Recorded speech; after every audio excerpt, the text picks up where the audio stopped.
Bonjour, je m'appelle Jean-Christophe et comme vous avez pu le constater, je joue de la flûte traversière. Alors nous sommes là aujourd'hui avec mes collègues pour vous présenter une partie des instruments à vent et cette petite famille s'appelle les bois.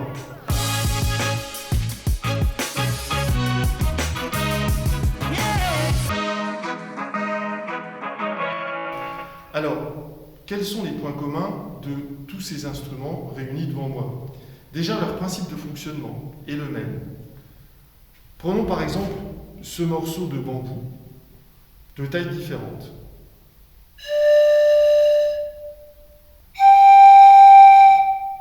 On peut remarquer tout de suite que la taille et la longueur du tube influent sur la hauteur du son.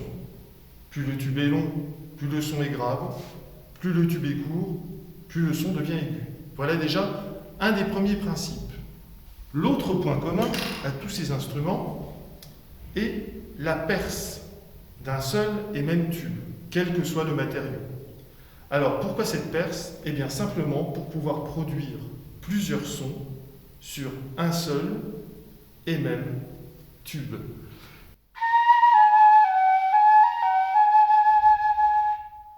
Voilà, une flûte primitive en bambou qui me permet de faire le lien immédiatement vers mon instrument qui, comme pour les autres instruments de la famille, possède plusieurs tailles. Alors sur le même principe, j'ai d'ailleurs oublié de vous parler du clétage, qui est commun aussi à tous ces instruments, puisque le clétage qui permet de changer les notes sur les instruments a été réalisé par un seul et même inventeur qui s'appelle Böhm.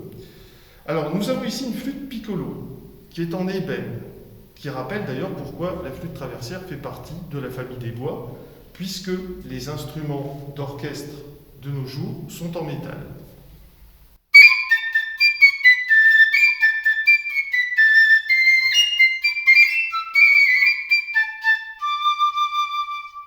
Voilà, la flûte piccolo est utilisée à l'orchestre qui produit un son très aigu, comme vous avez pu le constater. La flûte traversière ensuite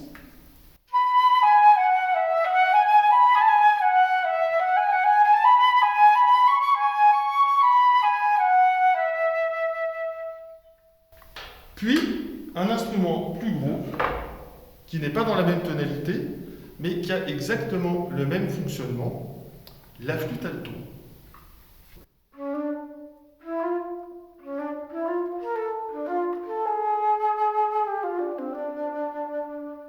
Voilà pour l'essentiel. Vous avez pu le constater, comme je l'expliquais tout à l'heure, pour la taille des instruments, on l'a bien entendu ici, de petits instruments produisent des sons aigus, plus on monte en taille dans la famille, plus les sons deviennent graves. Une des spécificités de la flûte traversière par rapport aux autres instruments de la même famille qui vont vous être présentés maintenant est qu'elle a une embouchure. Alors une embouchure, c'est en fait simplement un tube percé d'un trou avec une petite plaque pour positionner les lèvres, et c'est tout. Le flûtiste fabrique complètement le son avec ses lèvres. Ce qui ne va pas être le cas tout à fait, vous allez le voir, avec le prochain instrument qui va vous être présenté par Gérald, la clarinette. Bonjour, je m'appelle Gérald et je suis le professeur de clarinette. Alors, la clarinette, c'est cet instrument-ci. Comme pour la flûte, c'est un instrument de la famille des vents, il faut donc souffler pour faire un son.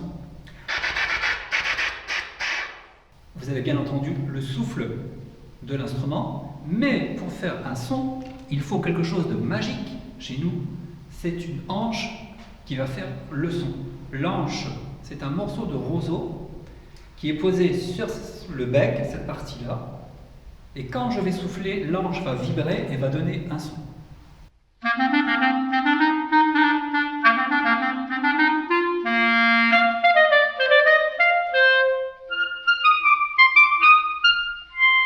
Vous avez pu reconnaître cette chanson populaire.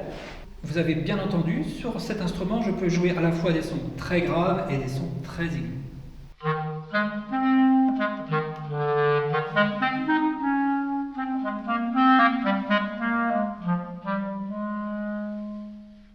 Voilà un extrait d'un morceau qui s'appelle Pierre et le loup, et c'est donc le personnage du chat qui était présenté par la clarinette. La clarinette se présente de cette manière.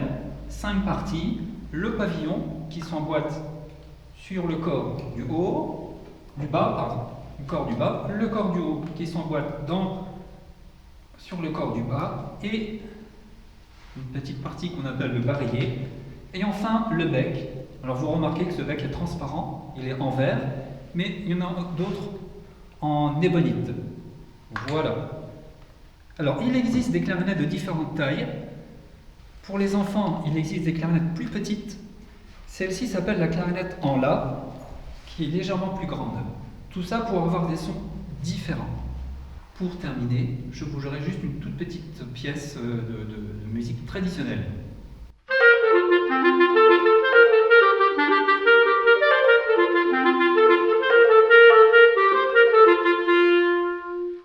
Je vais donc maintenant laisser la parole à mon collègue Frédéric qui va vous parler du hautbois.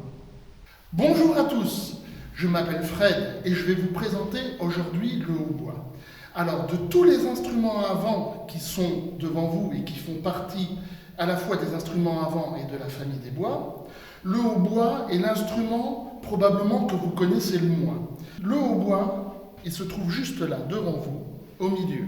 Vous pouvez constater qu'il est quand même très différent de la clarinette placée juste à côté, et il a quelques petites spécificités. Ces spécificités font que, en fait, vous le connaissez même sans le savoir. Si vous avez déjà eu l'occasion de voir un orchestre s'accorder, l'instrument qui va donner l'accord, la note de départ, pour que tout le monde puisse se mettre à la même hauteur, c'est le hautbois. Alors pourquoi le hautbois ? Non pas parce que c'est l'instrument le plus juste, mais bien au contraire, malgré qu'il soit bien évidemment le plus beau, mais c'est parce que c'est l'instrument le plus faux. Donc la première chose qui fait que cet instrument peut être faux et instable vient de son anche. Une anche double, un tout petit morceau de roseau au-dessus et en dessous. Il faut bien évidemment pincer ce petit bout de roseau dans la bouche et souffler pour obtenir un son. Mais en fonction de la force avec laquelle je vais appuyer sur l'anche ou souffler, on obtient difficilement le même son et c'est pour ça qu'il est instable. Donc c'est plus facile pour les autres instruments de s'accorder sur le hautbois plutôt que le hautbois s'accorder sur les autres. Alors je vais vous montrer le son que ça fait quand on souffle simplement dans l'anche. Voilà, ça fait un petit son, tout simplement, un poète-poète. Et le son, quand on va le mettre au bout de l'instrument, le son va pénétrer à l'intérieur de l'instrument, tourner, tourner, tourner, tourner, tourner, tourner, et l'instrument, en fait, va changer le son poète-poète de l'anche en un son joli de hautbois.